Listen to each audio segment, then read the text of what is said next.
Okay, I think we are live now. So welcome guys to our IEEE Know-How-HAC project session. It's our last webinar in this series of webinars, and today we are having a very special guest.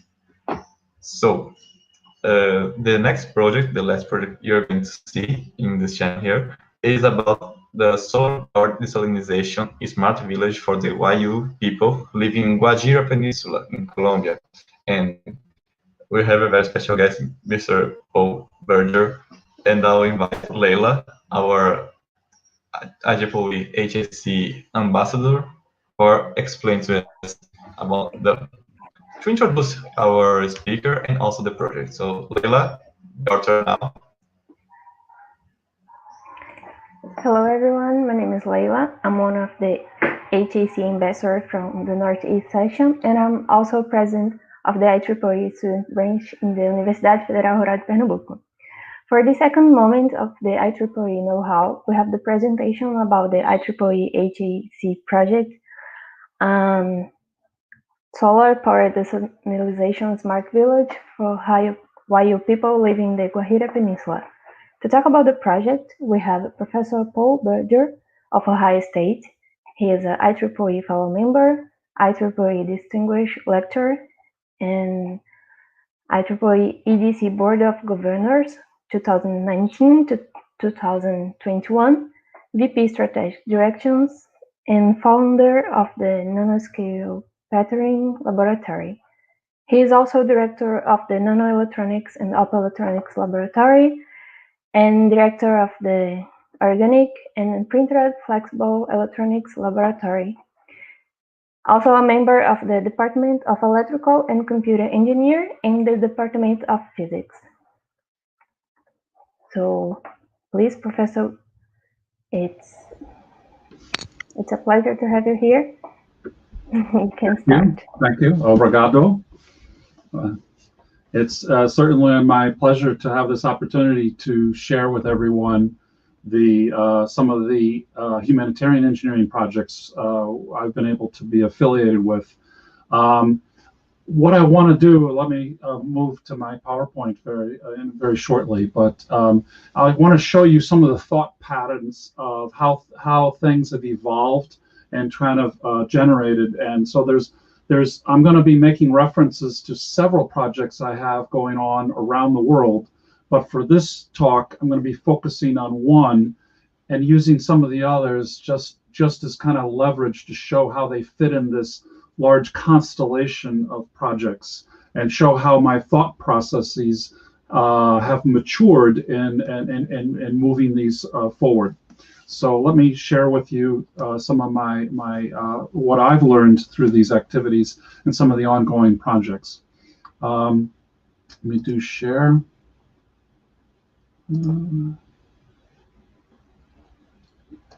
Okay, here. So hopefully you're seeing my cover slide here. So most of these projects are solar related, solar humanitarian engineering, and kind of in chronological order, it's gone from Haiti to Tanzania to Colombia, and Colombia is underlined. That's what I'm going to focus on. And I have a beginning new project happening here in USA, and I'm under discussions for a new project in Zambia. But I'm going to just give you a little, again, the focus is on the Colombian project. So how I got into this was Ohio State had participated in what was called the Solar Decathlon, which is a contest where you build these prefabricated homes. I don't know if you can see my cursor, but my mouse cursor, but there are these homes that different universities and organizations built, and they moved them to Washington, D.C. You can see in the background the Washington Monument here. This is in front of the Smithsonian Institute, and they reassembled them there. And so these homes incorporated many green technologies, including solar cells. And this is the team from 2009 from Ohio State that participated. And when they came back to the Ohio State, they were energized and they created this solar education and outreach club. And because this solar decathlon is a huge enterprise run by our Department of Energy, and they don't run this contest every year. It's every 2-3 years or so. And as solar education and outreach evolved, they had started a humanitarian project in Haiti. And during the evolution of this from 2010 to 2015, I became the faculty advisor for solar education and outreach. And I started to move the project into the College of Engineering. And the College of Engineering started to subsidize these trips by $1,000 each. And I started to add more technical content. So this is what they used to do. Again, this stopped. The last iteration of this was 2015, and they would put up solar panels at remote schools in Haiti. And in the beginning, they would buy the solar panels here in Ohio, and they would put them in the plane cargo hold and fly down with all the parts. And that's not really the way to do proper humanitarian projects. You want to locally source. So you want to use the local sources so that these projects can become more sustainable. So kind of getting away from that colonialist mentality. But this is very effective. They put up many solar panels. I understand that there was another huge hurricane that came through Haiti a couple years back, and we got indication that the solar panels that were installed by one of our student teams was actually still there. They had reinforced the roof to hold the solar panels, the weight of the solar panels, and so actually that part of the roof held, and the other parts of the roof blew off actually. So it was very good construction, well done. Here's some of the projects, in a village, putting this up, and here they are on the rooftop installing them. So this became the basis of where I am now. And here's one of the stories, and so one of the points, this is in one of our College of Engineering magazines. And so Amanda Brosius here was talking with one of the deans, and the dean was quoted saying, as a dean thanked us for not bringing money, but for bringing education. Brosius said, the money is gone instantly, spent on nothing really, but the education will last, and they can really do something with that. So this is much more than just the panels themselves. The problem was that this eventually became discontinued. Ohio State switched to semesters because this was an alternative spring break. Basically, there was a week between the winter term, which was January to into March, and then there was a week-long break, and then there was another term, another quarter from the beginning of April into June. So we switched to semesters, so it became very difficult because it was in the middle of the semester, and most professors, not me, give the students large take-home projects to do during spring break now. And we needed better in-country contacts. It seemed like every year there was a new in-country contact. And as I said before, we need in-country purchases. And there were some safety issues. And so eventually Ohio State said, you're not going to Haiti anymore. So this really left solar education and outreach without a country. And so in looking at all this humanitarian funding with an IEEE, there's three that I'm most acutely aware of. I think there's other vehicles, but there's these smaller projects called SITE, Special Interest Group on Humanitarian Technology, and they're about $1,000 to $20,000 US. There's the HAC, which this Colombian project was funded from, a Humanitarian Activities Committee, and that's between 20 and 60,000.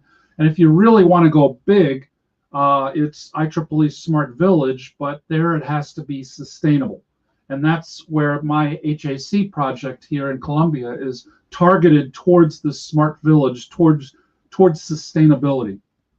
So, so we were without a country for 3 years, and I was looking around globally. Where could I do this?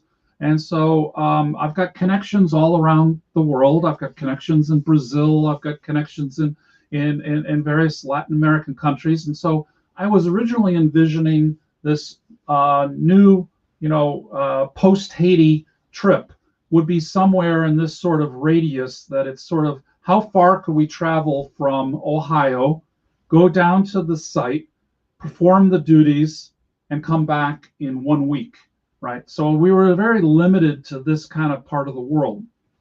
So I was using my connections to try to figure out some place to go. And these service learning projects, you really need to have a triangle of the outgoing students, the local stakeholders where you're doing the installation. And what will really be beneficial is to work with the local university as well, so that our students meet up with their students there. And so there's an additional exchange of peer-to-peer.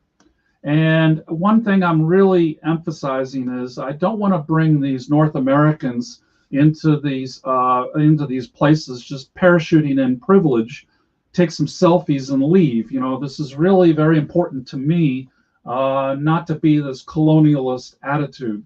And so we really tried to imprint that on the students. So what ended up happening was, after going from one country to no countries, I then split into 2 countries. And so eventually I ended up taking the Ohio State students to Tanzania. And I'm not going to talk too much about that. I'm just going to give you a brief overview.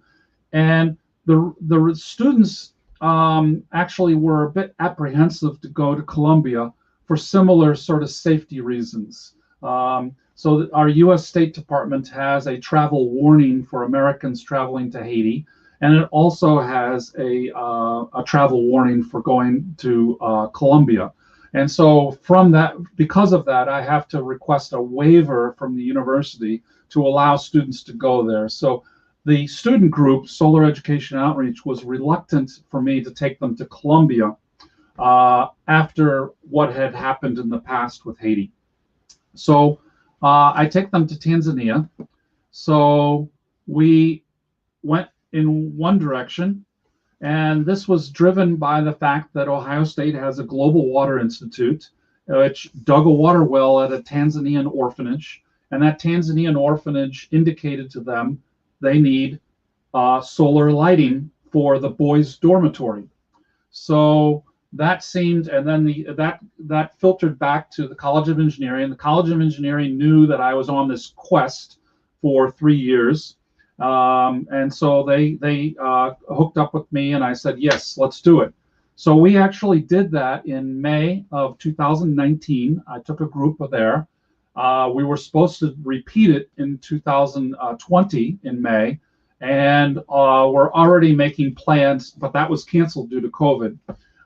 So we're already making plans, tentative plans, about maybe going back in May of 2021, but we're kind of waiting to see what develops with COVID and what kind of travel restrictions we might have.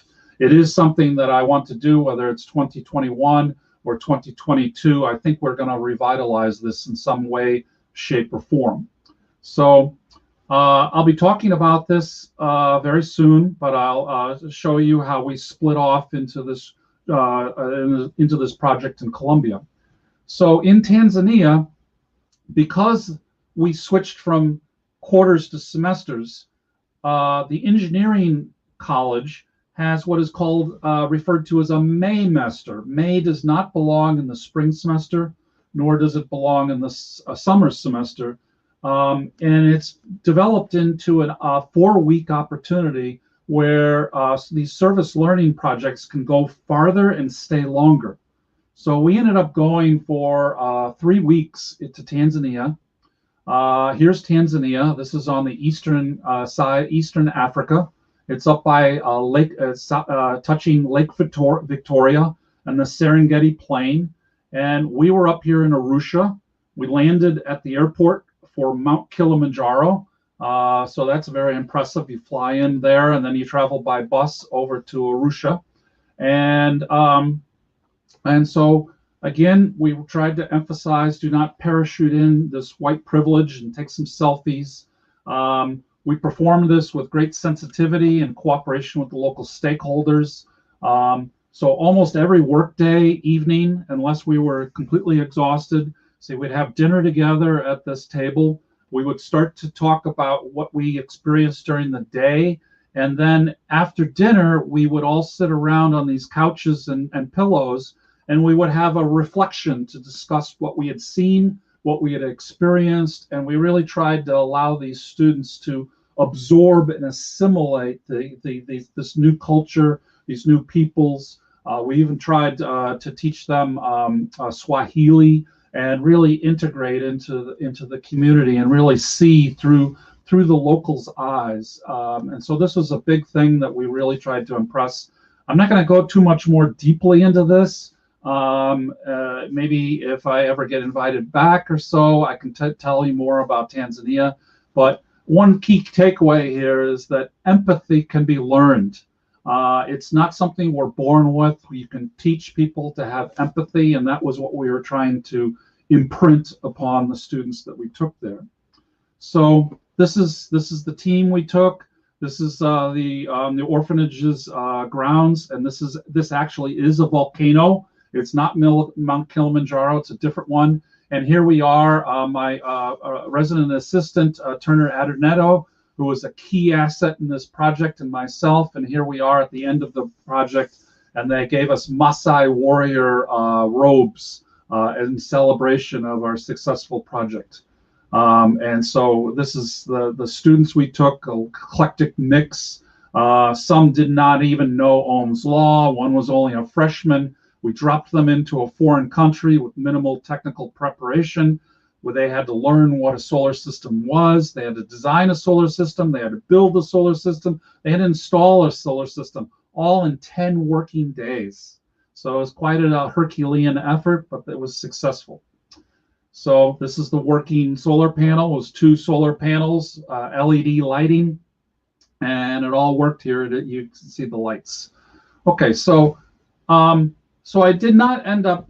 So I ended up taking the Ohio State students to Tanzania, but I had developed wonderful connections to Colombia, and this is through my close friendship since the 1990s with Fernando Guarin, who was he's now past president of the IEEE Electron Device Society.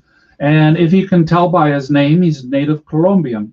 And so he gave me invitations, and I delivered talks in Bogota in 2016 and Puebla, Mexico in 2017. But before that talk, I went to Colombia. No, after that talk, I went to Colombia to visit my connections. Then I gave a talk in Cartagena and in Armenia, not Armenia as in where some of the fighting is going on in Asia, but Armenia in Colombia, which is the part of the Coffee Triangle in Colombia. And with the Universidad del Norte, I really cultivated this idea of a solar-powered desalinization plant for indigenous Wayúu Indians in La Guajira. And this project is continuing. It was interrupted by COVID, and it's just starting to reassemble. And so I'm going to talk to you about the preparations for this and the learning curve that we developed. So this is in conjunction with Mauricio Pardo at Universidad del Norte. And so here's the combination of us. And so this is Colombia, and we think of Colombia as being tropical rainforest or so. Of course it is when it comes down, touches Peru and Brazil down here. But I want to bring your attention up here. This is the La Guajira Peninsula. And this is really a desert community. There's really not much up here but the indigenous Wayúu and a lot of coal mines and so forth. And this part of the world was underneath water a millennia ago. And when it rose up through plate tectonics, the soil is saturated in sea salt. And it gets very little rain. It's really a desert there. There's cactus everywhere. There's the saguaro cactus, 10, 12 meters tall. And it's like another planet. So this is really arid. And if the indigenous Wayúu dig a water well there, the water actually comes up salty, even if they're away from the ocean. So this is really a tremendous need for fresh water. And Universidad del Norte is based over here in Barranquilla, one of the largest cities in proximity to this. So this is sort of base camp for us. And we're going to plan to build the system here and then travel up and deliver it. And the first installation will be near Rio Hocha. But we're going to hopefully work over time, do projects all the way up the peninsula. So low-income country communities that have little to no pre-existing electrical infrastructure have a chance to leapfrog these 21st century by bypassing fossil fuels. Again, if I go back to this La Guajira Peninsula, there's really an absence of electricity all along connecting all the rancheros where the villages where these Wayúu live. There's not a lot of resources and utilities. So this really gives an opportunity to leapfrog the fossil fuels. So this is myself, who is I introduced you to, and Mauricio Pardo. He's the department head at Universidad del Norte for the electrical engineering.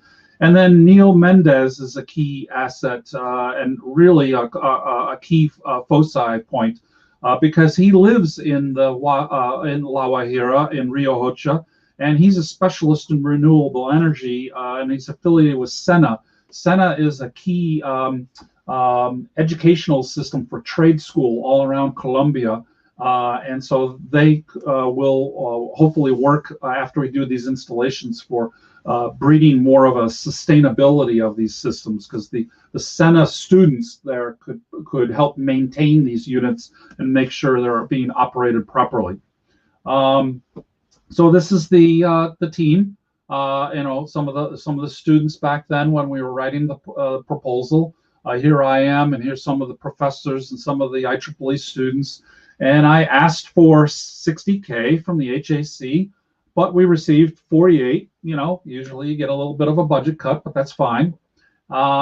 So Universidad del Norte, was trying to work closely with the indigenous Wayúu peoples, but the key stakeholders are within the Wayúu community, and they have to be keenly involved in early discussions, and this is where Neil Mendez is so key, and to the adoption of the proposed plan. And you'll see how these discussions evolved. So I'm just going to take a quick drink of water. So this is La Guajira. Here you can see how salty it is. These are piles of salt. Here's Neil Mendez and myself, and this is when we were planning the project. And here's Neil, a little bit closer picture of him. And here's one of the village elders of the Wayúu. And so this is the key part of the team. And here's the Wayúu. By the way, that salty water, it is really very, very harsh on health conditions of the Wayúu. The salty water, this bad water, it affects the elderly, the children. There's high incidence of asthma and other maladies, and so this really needs to be addressed. So you can see how it's kind of this scrub brush, and it's you can just see kind of the contents of the soil. It's kind of sandy, and not a lot grows there. And so here's the main industry for the Wayúu is this weaving, like baskets and purses and belts and things like that. And this is their only real source of income. So They have very limited solar. Here's some solar attached to a satellite TV, but this is very, very rare. Here's some solar, and this solar, and next to the cows, this solar is providing energy so they can run a water pump, so they can bring the water up from down deep in the earth, and then they put it in this swimming pool, and you can see the quality of this water. It's horrible. I drank this water because they drink this water. They offered me a cup, and I felt obligated to drink some. And I'll be honest with you, I was sick the next day. And so this is not really safe drinking water. I can tell you that from personal experience. And so this is what needs to be addressed. So when we made the original proposal, we had this big, massive plan that we were going to put in 30 panels. We were going to have these reverse osmosis double membrane systems with a 1.5 horsepower pump running 180 liters per hour. We were going to have 4 of these running simultaneously. We were going to produce over 17,000 liters of fresh water per day. We were going now, according to the United Nations, a normal person needs 100 liters per day, but the Wayúu know how to live with very little water. So they could easily survive, thrive with 50 liters per day, which, if you make that assumption, would mean we would possibly be able to impact 345 community members. So this is, probably even larger than one ranchero be able to influence. So, but we got a budget cut. So how does that change your design as an engineer? And built into the original design, I was going to run those reverse osmosis pumps by running them 24 hours a day. And one of the ideas was we were going to have batteries, and those 30 panels were going to be charging up batteries. And I had read on YouTube that you could build essentially a home-built Tesla Powerwall using used laptop batteries. And I thought this was great because Colombia was part of they were the first South American country to sign a United Nations agreement on proper disposal of e-waste, of electronic waste. So I thought that there would be recycling centers starting to be developed where we could grab all these used laptop batteries for free. And I could get the IEEE students at UniNorte to build these Tesla Powerwalls. Well, it really turned out that there was no graveyard of dead laptops. There really wasn't any place to go.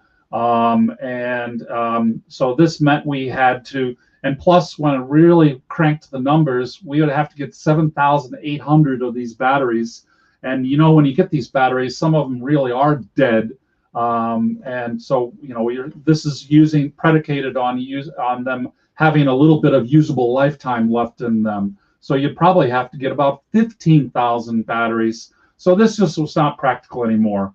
And so that meant that we'd have to budget additionally for that as well. And we just had a budget cut. So that became a problem, is that we'd have to go with standard lithium phosphate, which is a little more robust in the hot climate of La Guajira. The other thing was that in working with the Wayúu and not forcing our solution onto them, there was this big discussion about mobility. And the problem is that as you go up the La Guajira, there's different rancheros. And the question was, why were we providing water for one ranchero and the other rancheros were not going to have access to this clean water, the nearby rancheros? So then they wanted to have this mobile. And then I thought, okay, well, we'll build this site and we'll pump the water into a water tank truck, and we'll have the water tank truck deliver fresh water to the other villages. That seems like a natural thing. But this is taboo in the Wayúu people's culture, because when you take water from the ground in one location, remember, this is a culture where water is very scarce. And so when you take water from one location, that belongs to that location. So you don't never take water and give it to the other ranchero. That is like stealing your water. And so therefore we had to go to moving the system rather than moving the water. So then we had to design a mobile water desalination plant. So the whole design had to be changed. That created a big difference in this. By the way, this is the beautiful coastline along La Guajira. There's really no hotels along here. There's again, there's water shortage, so you can't really provide tourism here. But a lot of this land is owned by the Wayúu, and so for the sustainability, if they could generate enough water for their own purposes and additional water in years to come for hotels and so forth, they could really start to develop this part of the world for ecotourism. This is really beautiful landscape, and it's part of the Caribbean that's hardly been accessed before, except by the locals. So this is a great opportunity for them. So this is La Guajira, and I've been able to secure additional funding from the IEEE Electron Device Society. In 2020, I got $15,000. One of the things that also we learned the hard way is that we lost a lot of money due to Colombian banking laws. So in Colombia, if as kind of a legacy of the drug wars, you cannot, if we bring in the reverse osmosis from out of the country and import them into Colombia, due to the banking laws that are now imposed in Colombia, the money that goes to, we're buying them from Australia, the money that goes from us to Australia has to come from Colombia. So we were originally going to take the money from IEEE New Jersey and send it to Australia, and then Australia would send the money to Colombia. But that's not permitted, so we had to transfer, we had to create an IEEE Caribbean section. We had to transfer money there. Due to Colombian banking laws, whenever you transfer money, there's a 6% tariff. And then we didn't calculate import tariffs and so forth. So some of this 15K was helping defray some of these losses that we did not anticipate. And I was able to secure another 10,000 for in 2021 to be able to complete this. So the expectation is to build this out into expanding microgrids. So our first project is way down here at the base of the peninsula, and I see we can put projects all along here as we go up the peninsula. And so there's many years to come we could do this, and we do see it eventually making the sustainability where we could do production of energy and create a fixed base rate, charging a little bit of a modest amount of money, kind of becoming the utility for the Wayúu. So we see that as going forward into the future. Now, just before, as we started to launch, I was down there in August of 2019. We had gotten the money. We were starting to talk about the implementation. I was giving a lecture, getting the students all energized and excited. Here we are meeting, discussing with them the project and recruiting them. And you can see this is only half of them. And so I got more students than I know what to do with to be able to implement this. It's a wonderful, refreshing, energetic community. And here we are meeting. Here's some of the key stakeholders. Here's Neil Mendez. I believe taking the picture is Mauricio Pardo, so he's not in the picture. Here's some of the key students. Here's the engineers from SEER Group, who have been also a very key asset here. And here we are, the students. I gave a lecture for them. So here we are, Carlos from SEER Group, myself, and Mauricio. We were interviewed on the radio. This is in Spanish, so here's the link if you want to listen to it. And so this is beginning the implementation. And then this is kind of what we're starting to move towards, is this idea of portable water. So we're going to use a shipping container, and we're going to put the batteries and the reverse osmosis units inside. We're going to put it on a trailer, and we'll be able to haul it from site to site to site. And when it gets to the site, it's going to flip up like an umbrella and have solar panels. Something like this is what we're envisioning. So the reality of is we're acquired from Barranquilla is along the coast, so there's a lot of shipping. So we worked with the shipping company along the coast, and they donated one of their shipping containers, and it looks like this. It's rusted out a little bit, and it's huge. We didn't realize this. This weighs 2.2 tons empty.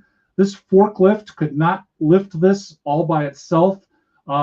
This forklift is rated to haul 2 tons, and this is 2.2 tons. So to lift this up, they had to have 4 or 5 guys standing on the back of this forklift to keep it from flipping over. So this is huge. This is much bigger than we need. So what we're intending to do is we're going to cut this container. We're going to cut this from right now. It's what is it?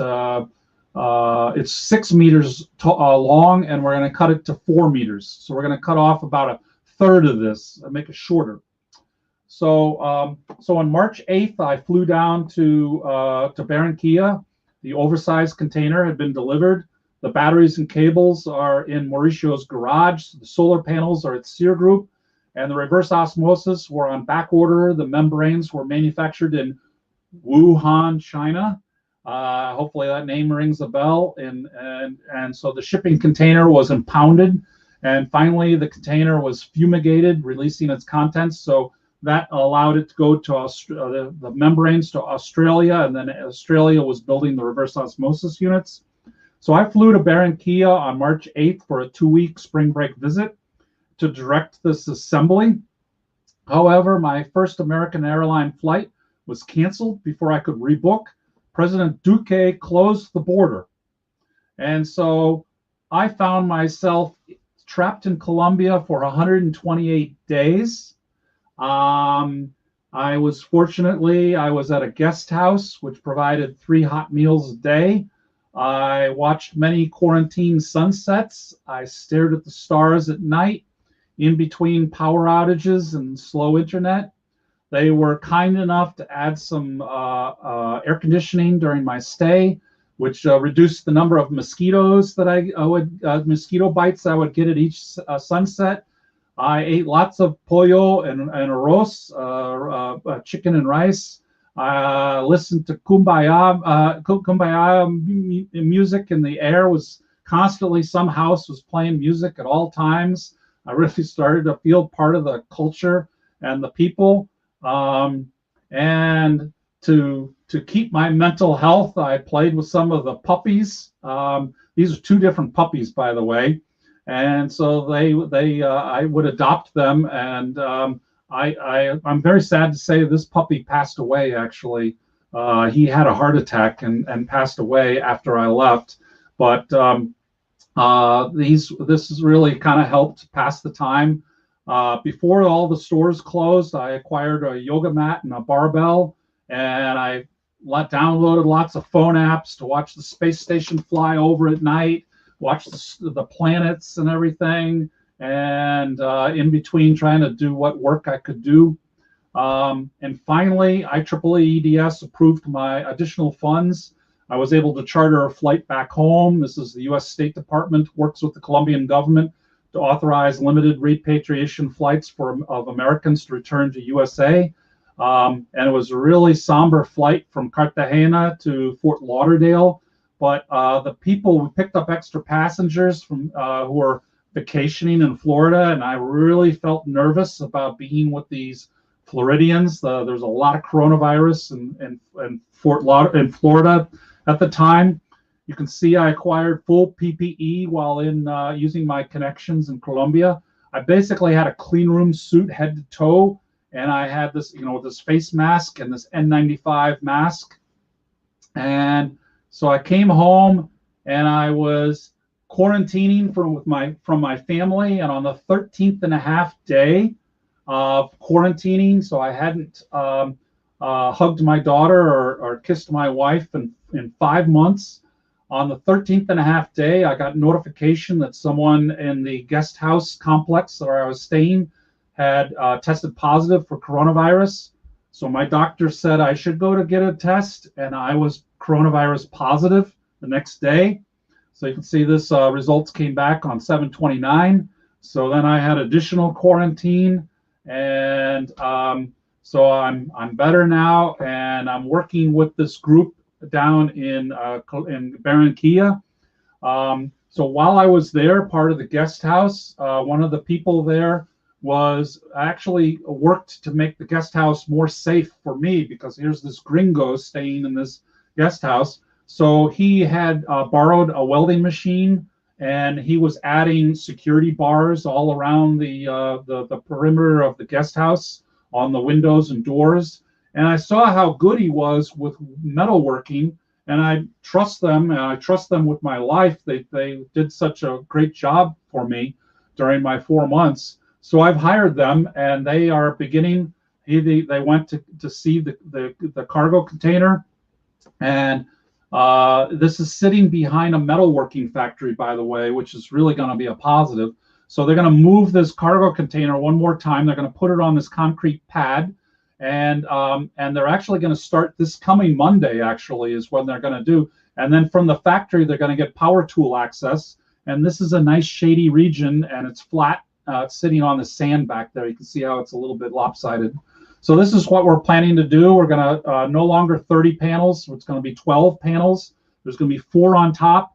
There's going to be 2 on each side, and there's going to flip up like an umbrella, like I said, and it's going to be portable. Here's the solar panels we plan to mount.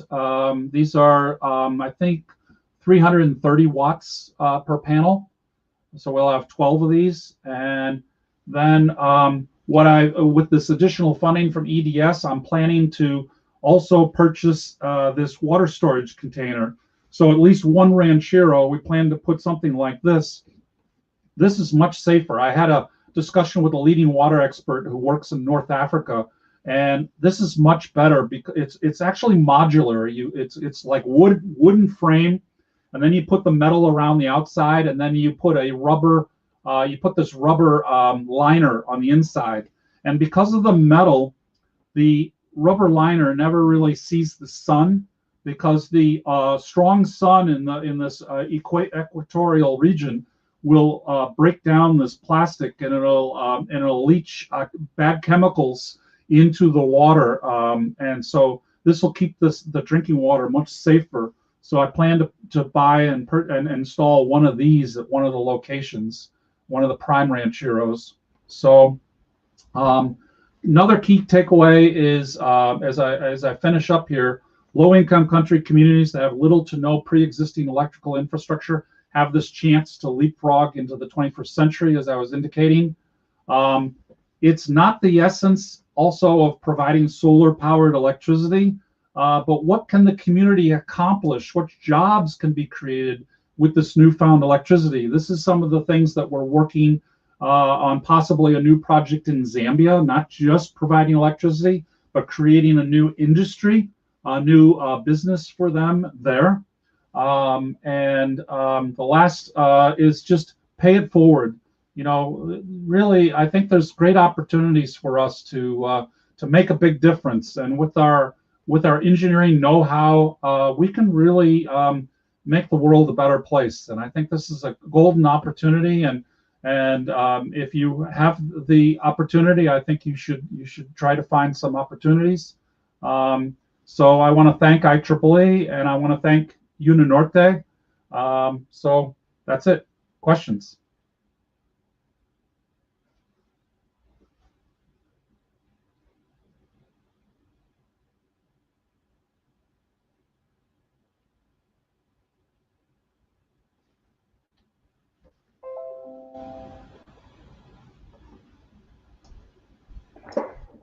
Thank you so much for sharing this with us. And we have some questions. I'm gonna read the first one. Luisa is asking about the taxes that Colombian government took. Can you calculate the amount and put in your project fund request to IEEE? Yeah, it was about, I think it's 6% is the indication when you transfer money from one bank account to another, they take a 6% fee. And then we also had to incorporate the import duty tax on the reverse osmosis, but 6% is what you lose. And what was the most difficult step to implement this project? I think coronavirus is the biggest indication. It's really put a big halt. I was all ready to go. I was so energized. I was going to go down in March and get this project started, and then I was going to return in the summer, and we were going to by then we were going to put the final touches on, and we were going to move it up to La Guajira, and we were going to be all done, and didn't happen. But you know, it was a learning experience. You know, I literally lived in Colombia. I understand the people much better. You know, it's quite a growth experience. Yes, this project is incredible, and without any doubt, it can provide quality of life for so many people. And do you think about expanding this project to other communities outside Colombia? Yes, that's the thing, is that these kind of projects can definitely be replicated or modified as necessary. And I just see a tremendous opportunity in Region 9, all around, where these kind of, because if you go solar, you know, you can be in some remote location and you don't have to worry about bringing in utilities and using coal and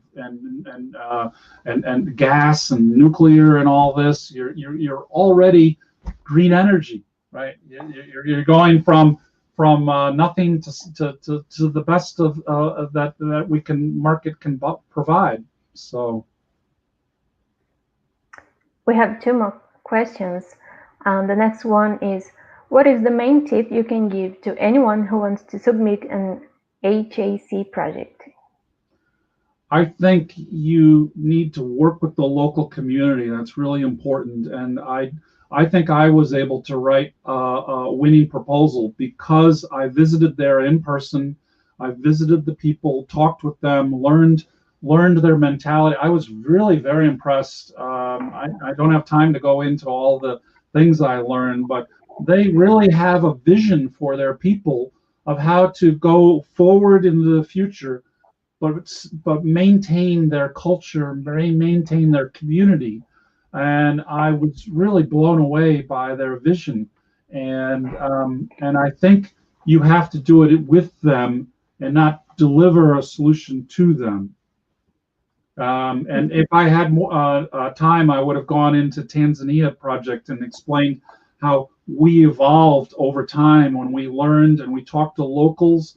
The project we wanted to do when we first arrived is not what we ended up implementing. It was much different. And is there a way to implement the desalinization process in a smaller stage with less budget? It's hard. Oh, one other thing I learned is originally I had the naive idea that I was going to put this near the ocean, near that beautiful beach, and I was going to bring seawater in. But one of the things in talking with the civil engineering department in Unanorte, I learned is that there's a power penalty for that. So the saltier the water, the more energy it takes to take the salt water out. So it's better for us to use the well water from inside and then from on the peninsula, because then the soil will have essentially pre-filtered some of the water. And although it's salty, it's not as salty as the seawater itself. And so I learned, some of the power trade-offs of the salt water, of the salt content in the water. Okay. And the last question is, how much cost a reverse osmosis unit and for how many liters? Is there no supplier in Colombia? That's in my budget. I forget the exact. I could email someone later. I didn't memorize that, but I thought it was on the order of. I think it was on. That was kind of the most expensive item. I think it was around $6,000 per unit, and originally I was going to do 4 of them, and now I think we actually only have 1 with this reduced size system.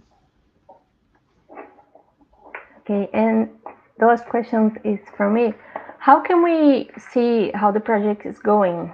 Like, Norte has a website now after I was nudging them, and so they have a website, and the intention is that they're going to update that as new things get added to it. That's amazing. So thank you, Professor Paul. I would like to call Mateus back.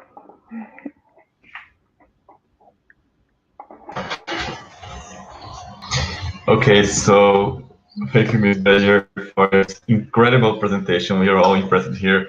We are all chatting in the Ambassadors group here for the IEEE Know-How Women about the very difficulties you have for implementing the project, including the COVID and all the stress you have passed for returning. So many thanks to you about this very incredible experience passed to us. So I think we are ending now our series of webinars, our season of 3 episodes in this IEEE Know-How series, and I would like to make some acknowledgements here. So first, I'd like to thank Leila for sorry. Thanks, Leila, for moderating the session for us. And also all the ambassadors. We have a team of, I think, 10 ambassadors here. So I'll say their names here very quickly. So thanks, Luisa, Emily, Guilherme, Moira, Tássio, Thales, Gustavo, Felipe, Leila. I have already thanked. So thank you, guys. These 3 episodes were, I think, we couldn't develop this project without you, and your help was very, very significantly. And also thanks our SAC, our Student Activities Committee, also Isabel Oliveira, our second chair, and Guilherme, who is also an ambassador that provided us this platform for us to present you this video, and to Nathan as also who made this incredible art for publicity.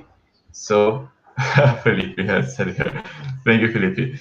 So thank you all. And the finish.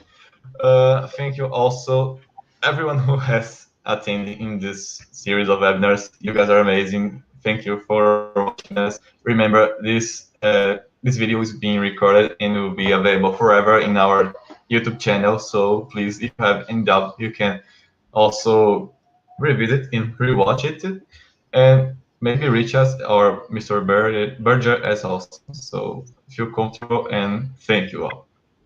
Thank you. Obrigado. Obrigado. It was a pleasure. Thank you all. Yeah, pleasure. So that's it. Bye, guys. Bye. Bye, everyone.